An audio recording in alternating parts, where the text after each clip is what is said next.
Hello, everybody. My name is Aaron Franz. My website is theageoftransitions.com. I'm here with the fellows of Herbivorizing Predators. I know Adam, I believe Adam runs the Twitter X Herbivorizing Predators account. And a few months ago, he asked if anybody would be interested in doing a YouTube debate about this topic. I said yes. And here we are. So I feel like I've introduced myself, Aaron Franz. I got my website. I do a podcast, The Age of Transitions. I wrote a book. I'm interested in technology and transhumanism, these sorts of things. I do a lot of commentary about that. So that's me. But why don't we go around the table here? And I suppose we'll go to you, Adam. Sure. Thank you, Alan. Sorry, yeah, the Twitter X of the group is actually run by an anonymous member. He prefers to remain anonymous for professional reasons. So he I won't say his name, but so he runs it. But I am part of the group, as you said. But I do some writing for HP. I live in Nottingham, in England, and I've been part of the group since probably just after its inception a couple of years ago.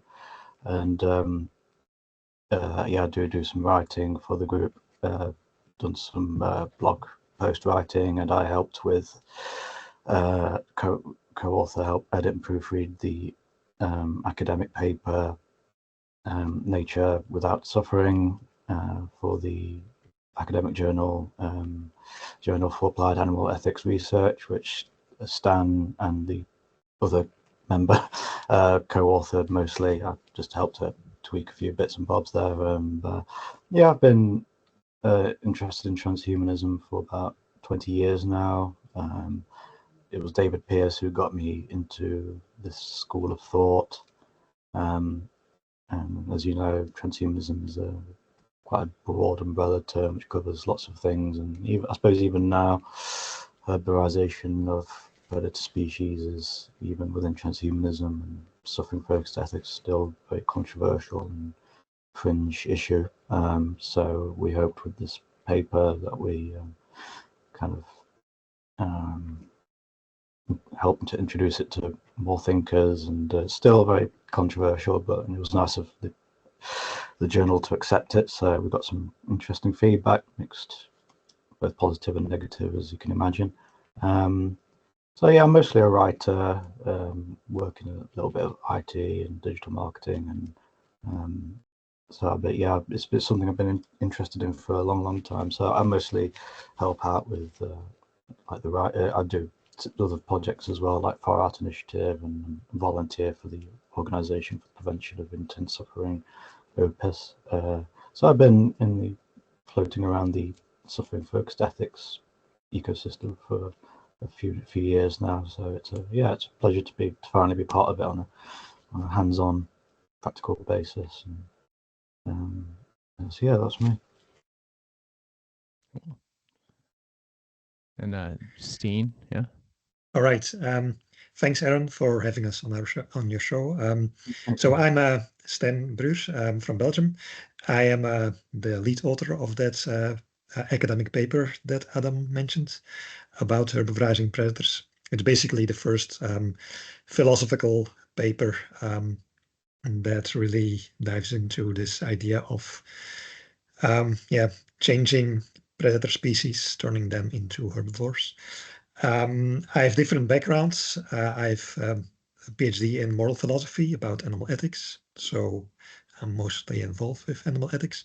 I also have a PhD in economics, and a long time ago I did a PhD in physics, so I have different academic backgrounds.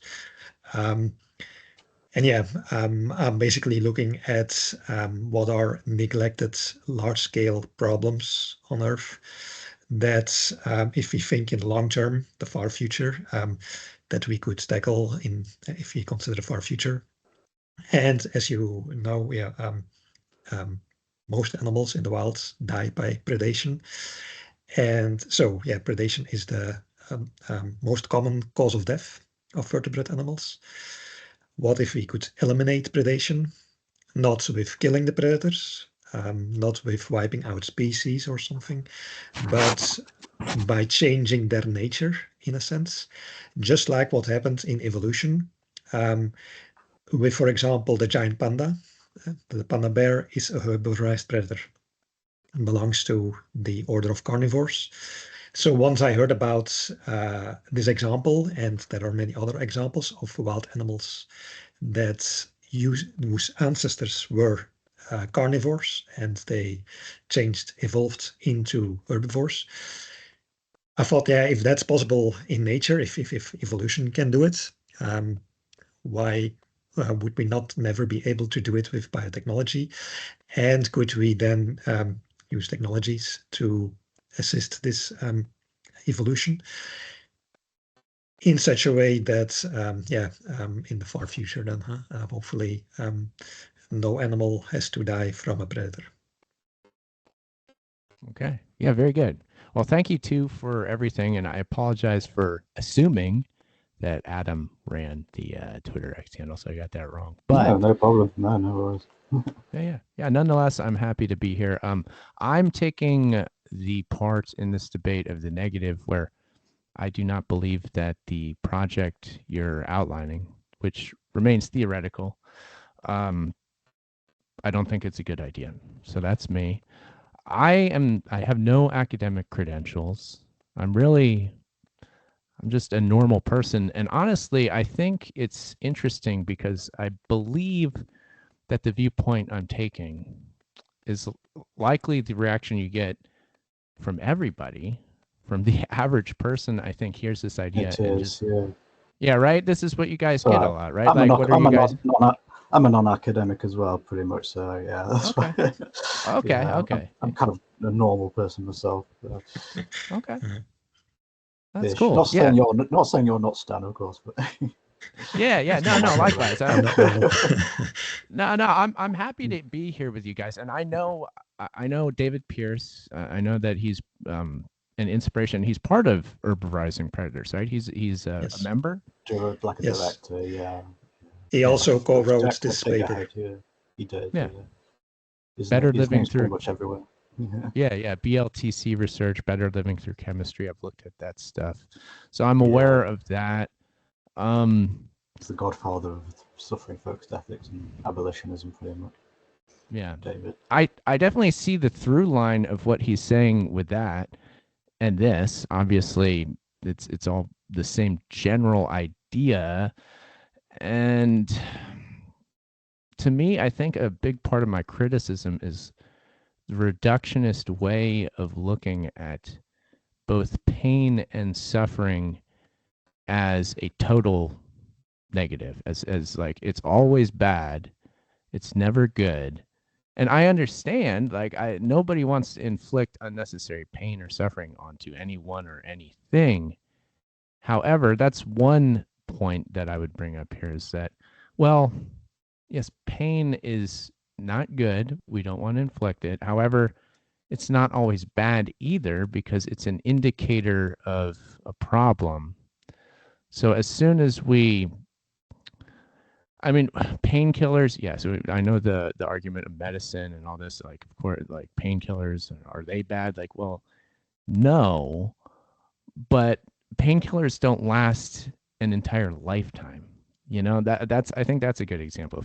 If I were undergoing surgery, yeah, well, exactly. And is it good to be addicted to painkillers? I would say no, and that kind of is raising the overall point. One of them I would have is look, temporary relief from pain, good. Permanent relief from pain would actually be bad. I can understand that sometimes pain and suffering can be good in a sense of, for example, I once ran a marathon and that was really painful. But I liked it, or climbing a mountain before you reach the top. It's suffering, and if it did not involve any suffering, this climbing the mountain, then it would not be so worthwhile, possibly. Like, okay, it's so easy to step on with a helicopter, go with a helicopter to the top. That's not the same as really the effort, the suffering. But yeah, this is kind of a wanted suffering. Like, I know I have voluntarily inflicted that suffering on myself. Whereas the animals, when they are killed, when they are hunted by a predator, they run away from the predator, which to me is an indication that it's not wanted, that the suffering and the death is not wanted by the prey animals. So I make that distinction between wanted and unwanted suffering. And I don't see that the connection with the painkillers. You can argue that being captured by a predator is not so bad for some animals, because then they might produce, their brains might produce some endomorphines or whatever to stun them or something. Like you have this gazelle state when they are being killed. But even then, right before that moment, the gazelle was scared, and often those animals still feel suffering and do not want to feel the suffering. Often the animals have a slow death and scream. So you have this, one of the two most horrific videos that I've ever seen was a baby elephant that was killed and slowly eaten by lions, a group of lions. And that video took about 5 minutes before the elephant was dead. 5 minutes that the elephant was screaming and that I was constantly saying, go on, die, die, now and die. And this unnecessary suffering. The other footage was from a Chinese fur farm where you have also, I think it was a fox or something, that simply would not die. And it took minutes before that animal was really slow. It was beaten to death, but it kept living and screaming and moving and clearly showing signs of suffering. It would not die. And these things, these are kinds of suffering in nature that I would like to avoid, because the animals show that for them it's unwanted. Yeah, I make a similar distinction as you, Stan. I think with climbing a mountain, I suppose it could be argued from one viewpoint that yes, there's suffering involved in like mountain climbing with altitude sickness and succumbing to conditions there. But you could also say that climbing a mountain is for us, it's a challenge, it's endeavor, it's a kind of self-overcoming, and we have that kind of higher order thinking to compartmentalize certain types of pain and to try and use that pain to energize ourselves to overcome a certain challenge and get to the top of a said mountain. But unfortunately, animals in the wild and nature don't. It's probably a bit arrogant to say they don't have that kind of higher order thinking, but they don't pretty much. So they don't have that ability to use kinds of pain and suffering to better themselves like a human would on a mountain. It's and I suppose I do fall into that category of seeing forms of pain and suffering over a certain line of extremity as a kind of negative, and I think it's argued that it's possible with our means of technology that noxious stimuli could be detected without, as David says, the kind of raw feels of pain phenomenology. Like he makes the argument that a robotic arm can detect acid that's harmful to its system, and we could probably outfit our own nociception to detect things like a boiling hot pot of water without the nasty raw pain feelings. Okay. All right. Yeah. And I mean, I do agree. The baby elephant does not want to die. I also agree that I don't like that situation. The issue to me is I mean, one of the questions that pops up, there's just so many questions of implementation here, and one of them is certainly scale. Uh, and we're dealing with an ideal here. So, what is the high ideal to end suffering on Earth, and that would include how many insects are out there devouring and hurting each other as we speak, you know, like how could you even count them? It's like impossible to do. Is that what we're working towards, to like also like depredate and also like a whale eating like baleen whale eating krill? Is that seen as malignant in your view, or is that like okay because well, okay, so that's a huge scale, right? How do we address the scale of this? Yeah. So to me, the way to think about this is consider diseases. Let's say you go back in time 1,000 years ago, and back then people did not know how to treat diseases. They did not know the cause of diseases. Suppose if you told them, you know that the flu there that you have, that's caused by a virus, and these viruses, these are invisibly tiny, invisible particles inside your body, trillions of them. What would the reaction of those people back then be like? What are you going to do? Like going to spot one by one, catch one by one a virus particle or a bacteria and remove it from your body a trillion times? That's unfeasible. The scale, there are a trillion viruses in your body. Now, years later, we discovered vaccines and antibiotics, which makes it easier to avoid. We don't have to capture each individual virus particle. The same if you would think now, like how would you going to eradicate predation? You're going to transform one by one each insect.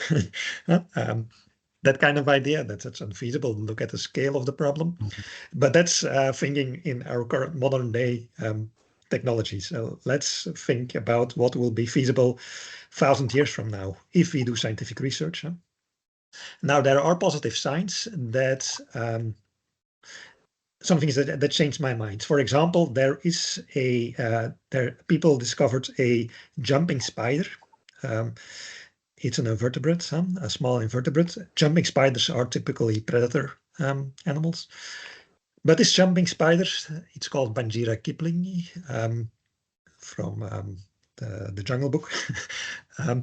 This jumping spider is a vegetarian spider, which means through evolution, he developed some genes to become vegetarian, basically.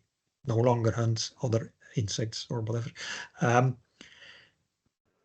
There are a few genes involved, probably, because evolution was able to have this evolution to the spider.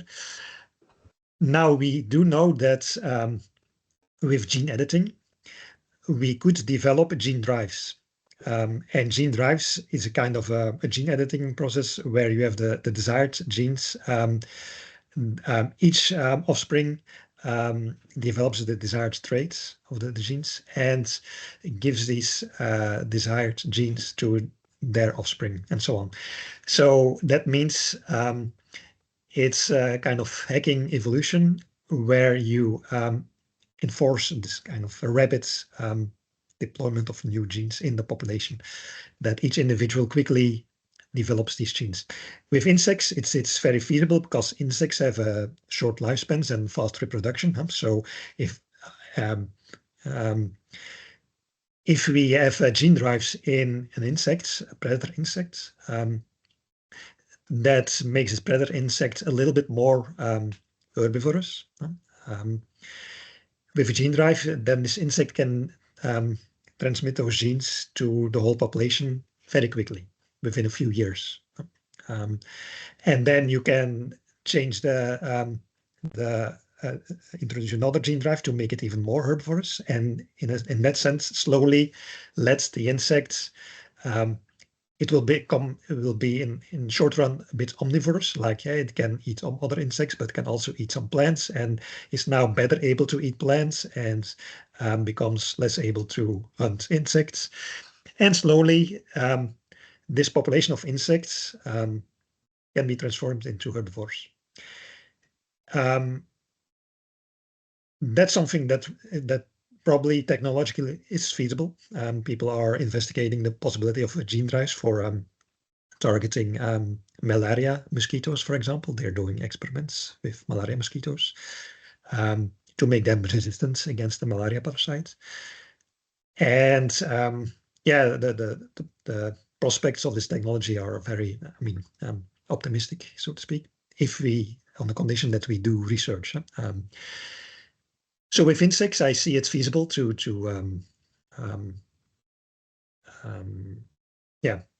transform or herbivorize insects. And yeah, of course, there are many insect species. There are millions of them. We could safely do one by one. We have to think in the long-term future, like there are many diseases, but we can develop a vaccine for this disease and then for another and another and another. The same we can do for insects, to slowly transform the insects into herbivores one by one. It will take years, but I mean, that time period should not be a problem, because yeah, for developing vaccines against all diseases, it will also take years to develop for each disease a vaccine. Perhaps there are universal vaccines possible, that you can protect yourself against all viruses at once. We don't know. Perhaps we can invent something that we can herbivorize all insects at once. We don't know. But even going one by one, it's already a win for those animals that were victim of those predatory insects. And there are thinkers already in the movement who devote quite a lot of time to the problem of insect suffering. Like Brian Tomasic, he's probably the most well-known name within reducing or eradicating insect suffering. And yeah, I think as Stijn says, you know, as technology becomes more advanced and things like nanotechnology especially, and becomes more developed, and things like scale won't be as much of a problem, or we'll be able to think in terms of different levels. And I mean, do insects actually suffer? It's that's an interesting problem. Do they have, you know, a nervous system that's advanced enough to feel what we would conceptualize as extreme suffering? I personally, I'm not convinced, but I think it's still, you know, if they do, then it's definitely worth pursuing. And it does seem like a bit more of a trickier, intricate problem than more large scale animal suffering. But I think for humanity, it's a worthy goal to strive towards less suffering in the world as time goes on, and it's definitely worth thinking about these far future goals. And you know, any major advancement in like kind of in pain management always comes with controversy. Like when anesthesia was introduced, I think you mentioned this, that you knew this, Aaron, but even when anesthesia was introduced, that was controversial. Of course, people thought that God wanted patients to feel pain during surgery, and that had its, you know, opponents. But so I think you know, given enough time, the Overton window will shift, and more people will see abolition of suffering or its extreme mitigation as self-evidential. Okay.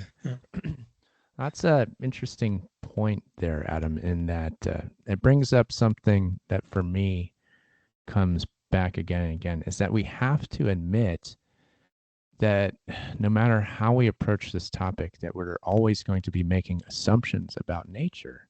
As you said, like, we're asking the question, does an insect suffer? Do insects inflict suffering upon each other? We can never truly even answer that question. It's how do we put ourselves in the place of an insect and know if it's suffering, the degree of its suffering? And then to take this even further, say we reach a point where somehow we did, we'll give the benefit of the doubt. All predators have been herbivorized. We did it. Mission accomplished. What do we say about plant life? Because plants are life too. So life continues to feed on life unless we're going to make some sort of like, is the new goal make an artificial food source that is not living? It was never derived from any living material. Is that possible? Do plants suffer? There's been cases made that plants are in a sense conscious, that you talk to plants and they grow better, they kind of recoil at certain stimuli. So you can make the case that like, hey, look, plants are conscious too. We can't be torturing them. So does this bring anything up for you? I think in recent years, scientists and especially people from the organization Rethink Priorities put a huge effort in determining which types of animals and plants and living beings are sentient. So they developed this animal welfare range, people from Rethink Priorities, where they have looked in the scientific literature for dozens of indicators of sentience. And they looked are these indicators present in vertebrate animals, invertebrates, insects, or in plants, in bacteria. And with insects, that study by Rethink Priorities, that changed my mind about insects. These insects, the evidence with bees, for example, is pretty strong. For example, when you cause bees some stress, like suppose you act like a predator. You have honeybees and you act like a bear who is going to steal the honey and you agitate the bees. You see that the bees become agitated. What happens? Those bees, they learn how to deal with uncertain situations, whether they are find food or are in danger in uncertain situations. And as with humans, when humans are depressed or anxious or stressed, if you put such a human in an uncertain situation, then that human has a more pessimistic judgment. Depressive people have more pessimistic judgments about the world, about whether or not they will gain rewards. And the same you see happening with the bees. So the agitated bees who are stressed, they have a pessimism bias. They are becoming more pessimistic in uncertain situations, thinking like, this is danger, it's not nice food. Whereas the more optimistic bees were not agitated. They explore new foods and then new flowers and whatever, new smells. So they are more explorative and more optimistic. This kind of behavior, it's very hard to explain this with a purely blind, unconscious, instinctive process. Like training a computer or a robot to do such a thing, it's very hard. We don't see this kind of pessimism bias with plants. If you put a plant in an agitated state and does the plant become more pessimistic? Yeah, well, we don't see anything of that happening. What you mentioned with talking to plants that they grow better, that's scientific nonsense. That's not true. There are, however, some smart things that plants can do, especially the roots of plants. They can kind of self-detect and then have very complex processes. But that's not more complex than what a computer can do. Like this computer here, it has a virus scanner. It appears like this computer does not want to be infected with a computer virus.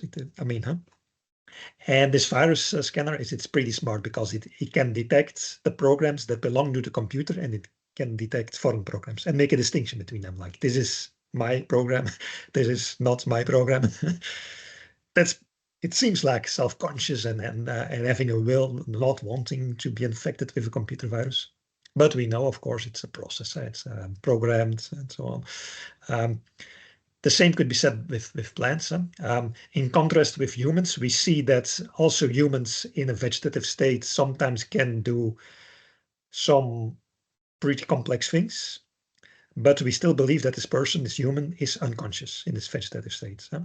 Wounds can heal spontaneously, even with people in a vegetative state, but how complex is this mechanism of healing wounds? It's like, if you think about it, the body cells have to know what kind of cells to destroy and what kind of cells to grow, and detect which kind of cells are them or their body and which not, and so on.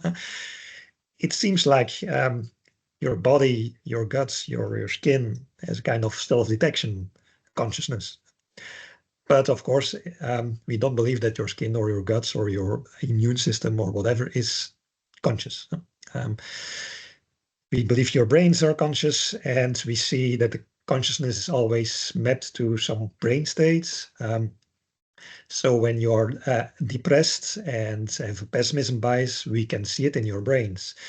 And when you feel pain, more than the spontaneous reaction, the quick instinctive reaction, when you have this feeling of pain, we can see it in certain brain regions, and the feeling of fear as well. And we don't see any brains, and let alone brain activity in plants that corresponds to this subjective feeling of pain. So if you put all these indicators like physiology, brain states, and behaviors, and pessimism bias, and making trade-offs, and learned helplessness, and whatever you can think of, things that you can objectively measure and study. If you put on all these things on the table and then see if an organism satisfies those criteria, then to me, it's still a subjective estimate, but the probability that plants are conscious is to me less than 1%. The probability that bees and some spiders, ants, fruit flies are conscious is to me already more than 50%. More than 50% likelihood that some insects are conscious and can feel pain.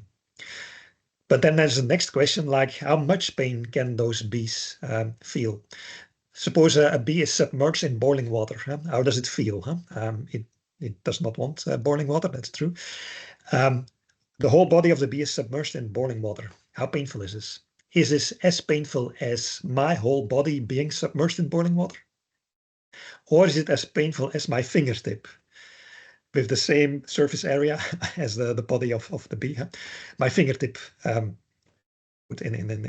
boiling water. There's a difference. So, and how to compare the scale of the most intense suffering of a bee, how to compare it with the most intense suffering of a human. We don't know if is it correlated with brain size, with number of neurons, with body size, whatever. Or is it simply a program that's switched on and off, and is the maximum suffering of a bee the same as intense as the maximum suffering of you? We don't know. That's an open question. Yeah, I think the questions about insects and plants and like people in comas or vegetative state really puts a spotlight on the mysteries of consciousness. Really, they say the space is the final frontier, as Captain Kirk used to say. But I think if I'm not sure if there is a final frontier, but I certainly think consciousness is certainly the next frontier, if not the final frontier, and it's still a bit of a philosophical puzzle about consciousness and what is consciousness and all the different levels and altered states, and do plants feel kind of analogues to how we feel, and do insects suffer? And yeah, that's sort of the interesting thing about transhumanism and futurism. It's very interdisciplinary and has all these interlocking areas of expertise and subjects. And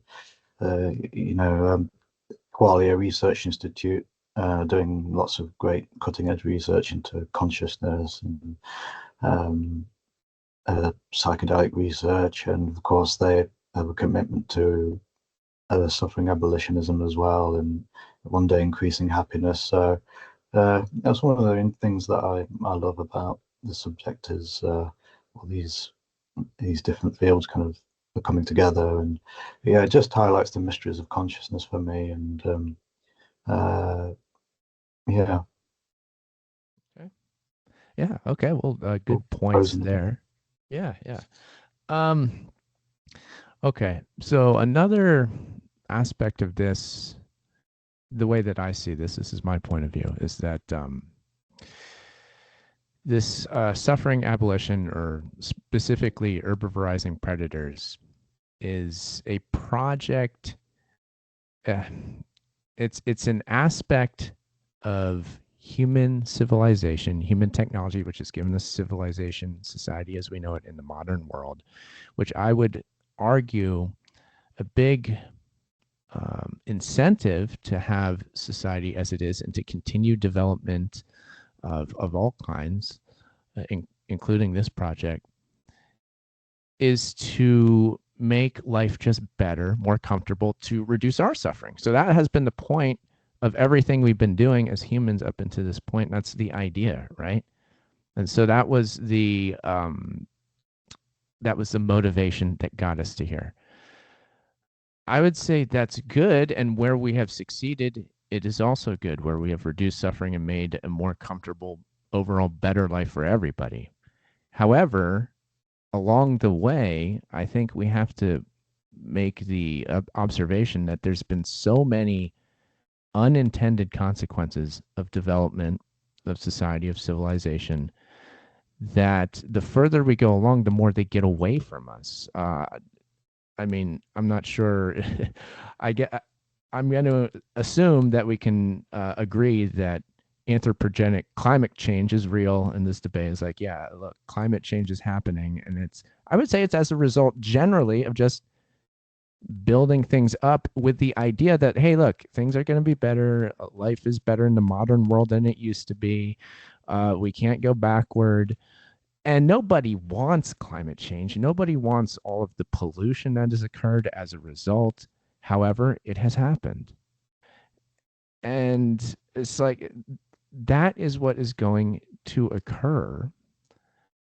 I just don't see how we continue forward.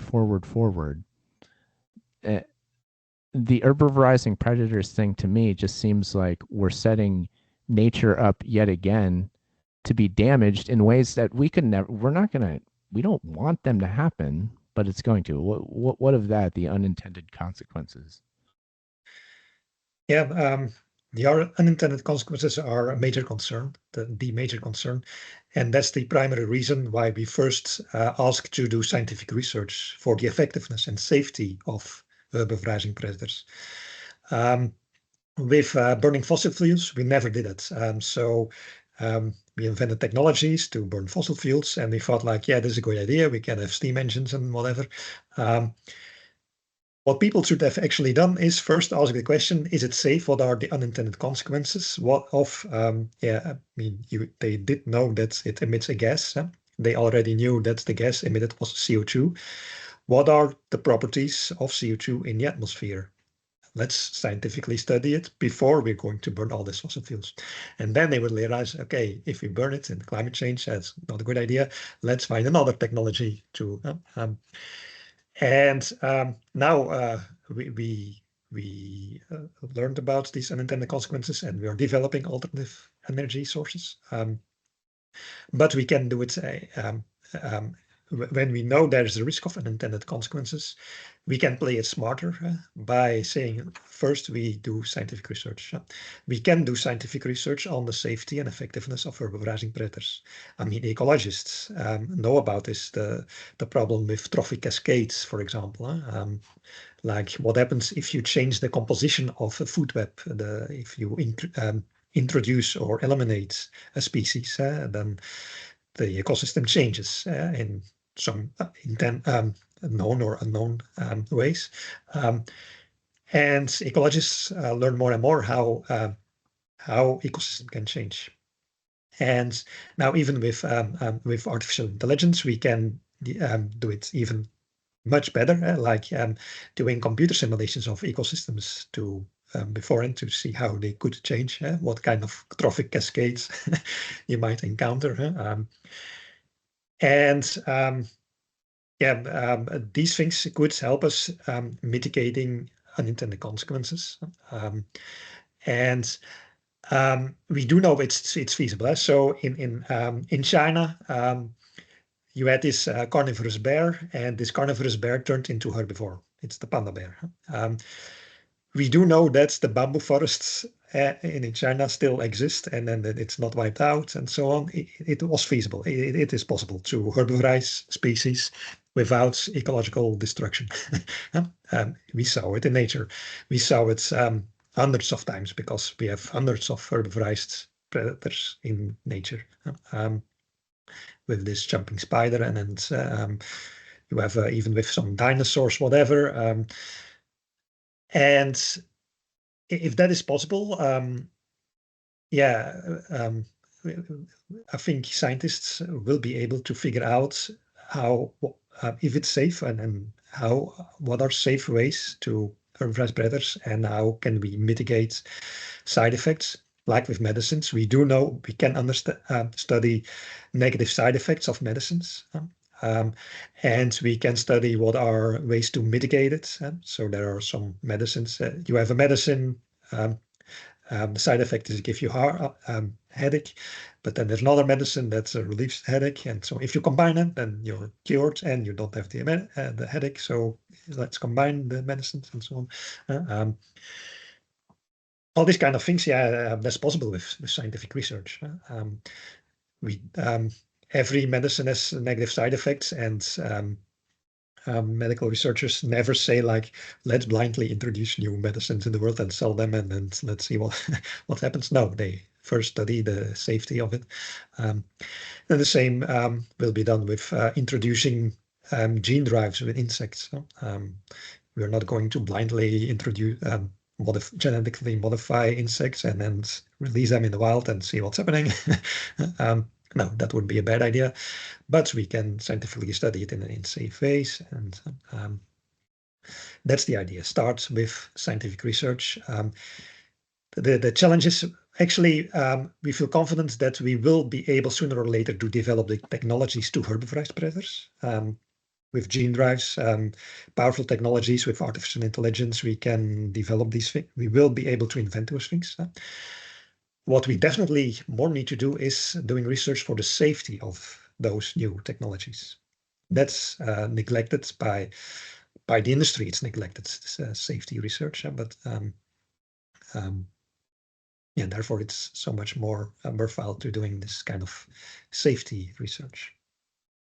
Yeah, that's the unintended consequences are a very good point. I'm a bit of an optimist, really,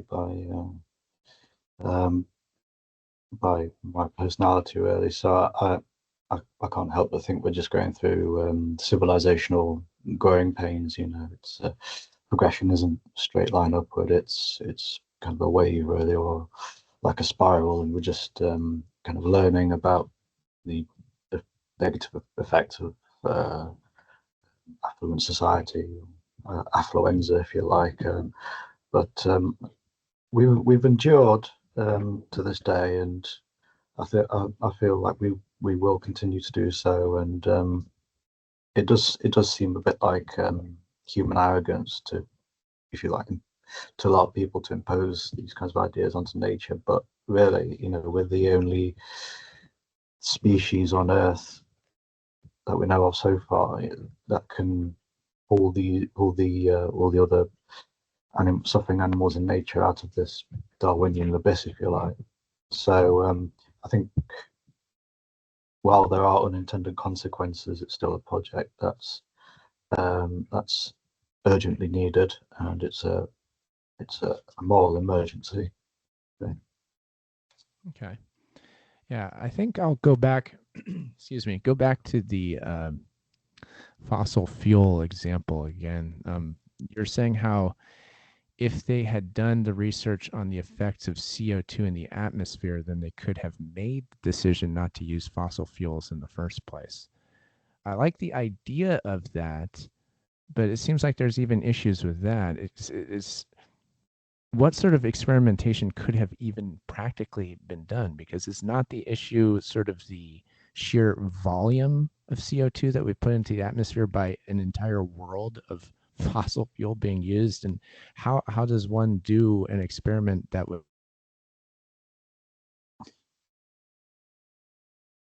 difficult at the time? But even given that, like, what I'm not convinced that that would have stopped fossil fuels from going ahead anyway. And then here we are. You know what I mean? It's just it seems I love, once again, the ideal of covering your bases and only going so far as you know is safe. But it seems not possible to do. It just does. It's like there's always going to be something that you're going to miss. And with something like this huge and changing the very nature of creatures on Earth, I just don't see how you're going to get everything. There's going to be something that's missed. That's I don't know. Yeah, but we have to be aware that if we do nothing, if we choose to do nothing, there will equally be things that we miss, unintended consequences of the choice not to do anything. Imagine with climate change, imagine 200 years ago, we had all the knowledge of paleoclimatology, and we have computers to do computer simulations, and we know the greenhouse effect and the radiative absorption of CO2 and everything. We could see what temperature, how much temperature would increase, and then scientists could calculate the optimal use of fossil fuels. Let's burn a little bit, but let's burn it to develop and to do research for alternative energy sources. And economists and scientists, so they now do this kind of things, like what is now the optimal usage of the amount of fossil fuels. Climate economists have do this kind of studies,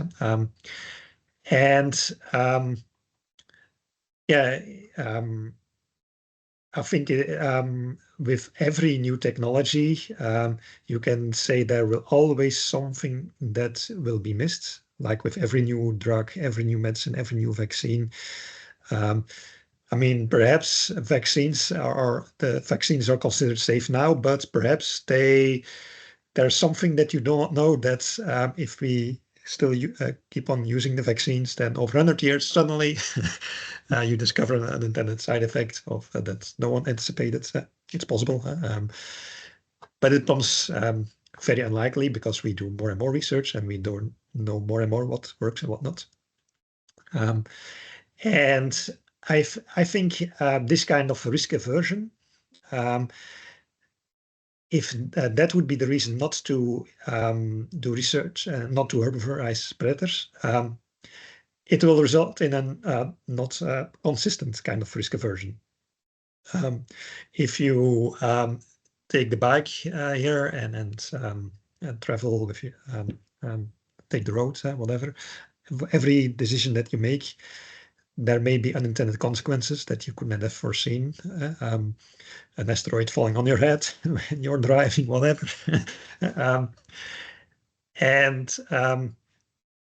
You have the knowns, the known unknowns, and the unknown unknowns, and whatever.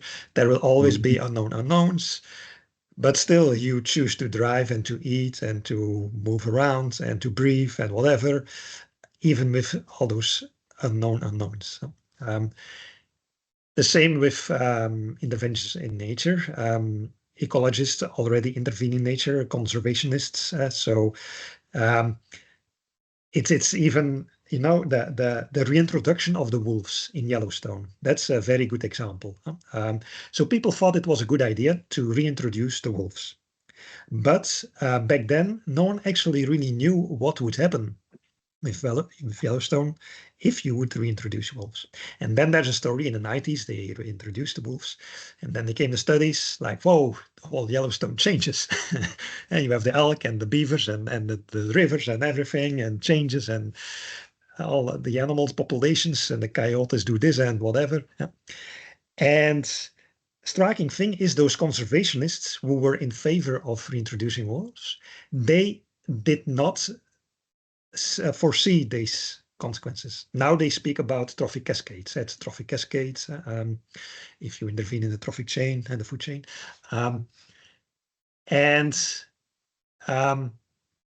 So the idea is conservationists warn that there are unintended consequences.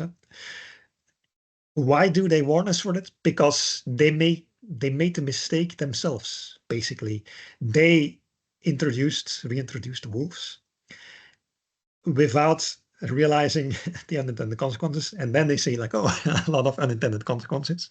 Of course, now they say those people they say it's for the benefit of Yellowstone. It made Yellowstone better. Those unintended consequences, which you can agree or disagree. It's complicated, I would say. For some populations it's good and for others it's bad, and how to weigh and balance them and so on. I would not say if Yellowstone now is better or more sustainable or stable or resilient or diverse than Yellowstone before. And yeah, the issue here is that conservationists were already willing to do things that have unintended consequences. Trying to preserve a species has unintended consequences because the ecologists are not really sure what will exactly happen if you preserve a species. I mean, any species, they cannot exactly tell how many individuals of which populations will exist in 100 years if you preserve this frog in this lake. They don't know. But still, they believe that preserving or reintroducing species, whatever, is good, even if they do not know all the unintended consequences. The same for welfare interventions. We cannot exactly say if we herbivorize predators, how much would the welfare of populations of animals in the wild in the future change and increase or decrease. We can expect it would be beneficial for the welfare, but there will always be unintended consequences. I would say that we are willing already to do things for our health and so on. Yeah, the central bank intervenes in the economy with unintended consequences. We intervene in bodies with cancer therapy with unintended consequences. We intervene in complex systems, ecosystems, the economy, the body, whatever. All these complex systems are so complex that they will always have unintended consequences. But still, we believe that some interventions in the economy, in your body, in an ecosystem, are generally good. And I would say simply, let's be kind of more consistent in this kind of risk aversion. We are ready to take some risks to some degree. It would be irrational to say like when we have this intervention, there we take some risk, and we have another intervention, there's an equal kind of risk. But we will do the first intervention, but not the second. Why? I don't know, because the first one feels different or whatever. No, if the risks are equally certain or uncertain, I would say let's be equally consistent and either do both interventions or none of them, but not arbitrarily pick some intervention and say these are safer than the others. Yeah, and hopefully with the dawn of AI as well, we'll be able to make calculations about fragile, complex systems more accurately and be able to forecast unintended consequences better than previously. Yeah. Okay. Now, it seems to me that we're coming up on the hour mark, and if it's okay with you two, maybe we want to wrap it up after this next sort of point. Is that okay with you two? Yes. Absolutely fine. Yeah. Okay. Okay, cool. Okay, so with that in mind, I think what I'd like to say here is that we've touched on the same concept a bit. This is an ethical project. It's a project of enforcing our ethical ideas onto nature. It's subjective. We're always going back to subjective whenever it comes back to this. I think objectively, we have to admit that nature does not care. nature does not care. It does not have ethics, thus the suffering we see everywhere. And so choosing to do this, we are enforcing our ethics onto a nature which is devoid of ethics, perhaps, and I might be making an assumption there. But there's also a definite religious aspect of this too that I want to touch on. That's getting into the subjective nature and ethics and all this and high aspirations of the human being.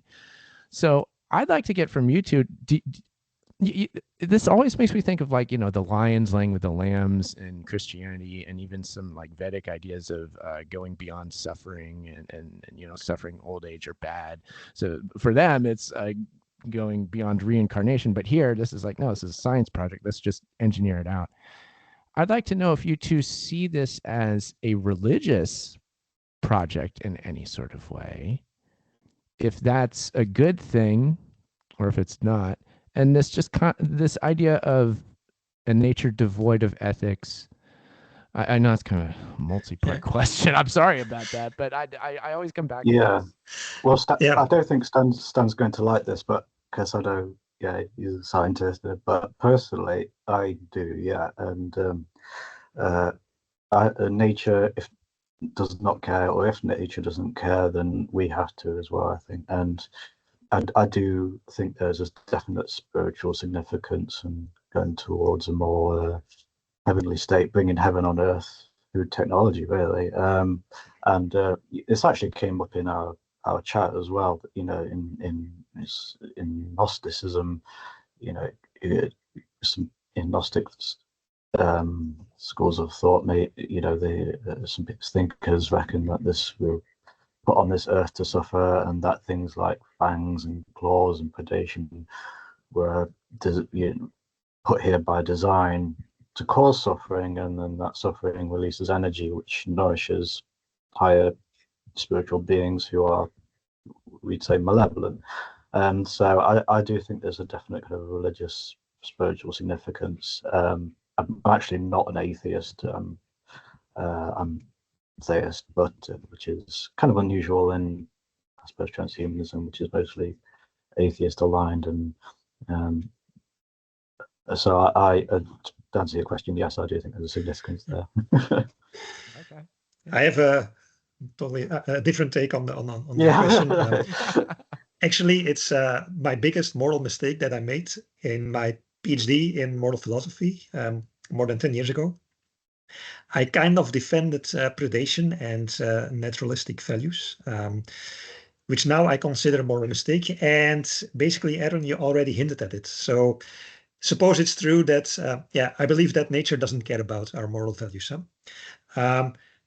If we enforce our moral values on nature, then you give the answer, nature doesn't care about enforcing our moral values on nature. Nature doesn't care about it. So what's the problem with enforcing our values on nature? Now, perhaps you, Aaron, you might want to, you might value it's bad to enforce our values on nature. You might consider it bad. But these are your values. So what I did is in the past, I valued things like naturalness, integrity, for example, of an ecosystem. Ecosystem's integrity means hands off, leave it alone, not playing God. That kind of, I valued the integrity of ecosystems. Now, I changed my mind about that because I realized that nature doesn't care about integrity or naturalness or whatever. However, you, Aaron, you value your welfare. You value your welfare, which means if I value your welfare, if I want to improve your welfare, I am not imposing my values on you because there is always someone else, namely you, who also value your welfare. So if I value your welfare, that's different from valuing the integrity of an ecosystem. If I value the integrity of an ecosystem, it's my values. Nature doesn't care about integrity, doesn't feel or experience integrity violations, whatever, doesn't care about it. So when I value the welfare of wild animals, there's always someone else who also value their welfare, and the wild animals themselves value their welfare. In that sense, what I did was a kind of human arrogance or kind of egocentric if I valued the integrity of ecosystems, whereas nature doesn't value it. And if I would say my valuation of the integrity of ecosystems is more important than the valuation of welfare of all those wild animals, such that those animals may suffer and may be killed by predators and so on, for the integrity of, for the thing that I value, the integrity and the naturalness, predation is natural and so on. If that's the case, then I am imposing my values on nature. Yeah? If I say hands off, leave nature alone, because the value of leaving nature alone is more important than the value of welfare of wild animals, then I am imposing my values on nature and in particular on the wild animals. Now, the problem is the wild animals do not want this, actually. They prefer their welfare above this value of integrity. They're not going to say like, yeah, let us be sacrificed by predators because integrity and naturalness is so much more important than my welfare. Animals are not feeling like that. Huh? No, the animals say like, I don't want to be killed. Basically, they run away from a predator. So my mistake was that I kind of put my own values higher than the values of others. It's kind of in a burning museum dilemma. There's a burning museum, and you can choose between saving the painting, the Mona Lisa, let's say, in Paris, or you can save a child. You can either save one of them. Which one are you going to save? The painting or the child? Well, the painting does not care about flames and authenticity of the Mona Lisa is an authentic Da Vinci painting, authenticity, art, beauty, that's aesthetic value. No, the Mona Lisa, the painting doesn't care about all these values. Huh? And if you say we have to save the Mona Lisa first because the aesthetic value and the authenticity of this Mona Lisa is more important than the value of a child, the welfare of a child. Well, that's, pretty arrogant. I mean, imposing your values on the child, actually. So I would completely turn it around, your position, Aaron. I would say if we judge that intervening in nature and herbivorizing predators is bad because of integrity, naturalness, values, and so on, then we are imposing our values on nature and on wild animals. Nature itself doesn't care about our values. Okay, that's fine. But the wild animals, well, they don't want us imposing our values on them. Huh? They don't want us to say that integrity is more important than their welfare. So that's why I would say we are allowed, or we have to intervene in nature and improve the welfare of wild animals, because the animals themselves value welfare, and they don't value integrity or naturalness and natural beauty, whatever. Okay, well, thank you very much, both of you, for being here. I really appreciate doing this and having you the invitation. Yeah, absolutely. Yeah, that was nice. Absolutely. And then I guess just we can just end this here. Is there? I guess we can each give just a brief closing remark, and then we'll head out. I just say that yeah, this was a good talk. I don't think anybody's changing their position on this, myself or either of you included, but I think we all brought up good points. You would have to go on and on forever to get to somewhere with this. And I do like I like the idea when you say do limited tests. If there's going to be limited tests on this concept, that's good, and just see where it goes. I'd be all fine with that. I'm maintaining that the whole of Earth, I still don't see as a good idea, but that's fine. That's fine. And yeah, once again, my name's Aaron Franz. Thank you, everybody, for this. Just yeah. Yes, thank you, Aaron, for inviting us. If I may, one closing remark. In my research in moral philosophy, I studied moral illusions. You know about optical illusions, that your eyes cannot always be trusted. And you think that one line is longer than the other. And I give arguments, and I show it in many ways with a measure stick and whatever, that the two lines are equal in length. You look again at the picture of the two lines, and you still believe and you still see that one line to be longer than the other. Like you can't switch it off. Even if I give arguments, several arguments, that no, they are equal in length, you still stubbornly perceive it as different in length. I think in ethics, in our moral reasoning, there are these kind of similar moral illusions, very persistent, spontaneous judgments that something is more permissible than something else, and we cannot easily switch them off, even with arguments. And I've discovered many of these moral illusions. I'm not saying, Aaron, that you have moral illusions in this case. I could have moral illusions in this case about herbivorizing predators. Yet I would say be concerned about moral illusions. It might be that if you put all your moral values on the table, all things that you think are important and then are good and bad and whatever are your moral values. Some are in conflict with others and so on. It's like a puzzle. Put them on a table and make a puzzle. Some pieces don't fit. If you construct a puzzle, I would kind of bet that the conclusion would be that herbivorizing predators, if it's safe and effective, would be permissible. You might still have a spontaneous intuitive feeling, a gut feeling, an intuition, a judgment that is bad. So it's like a piece of the puzzle that say it's bad, herbivorizing predators. I leave it up to you to think about it, to turn the puzzle around and try to put this piece in the puzzle, force it in the puzzle, and delete other pieces such that it fits or whatever. If you can construct a nice, beautiful puzzle picture, a puzzle where the pieces fit, where that piece, that's judgment, it fits. It might be possible. I consider it unlikely because I thought a lot about it and talked a lot about it with people.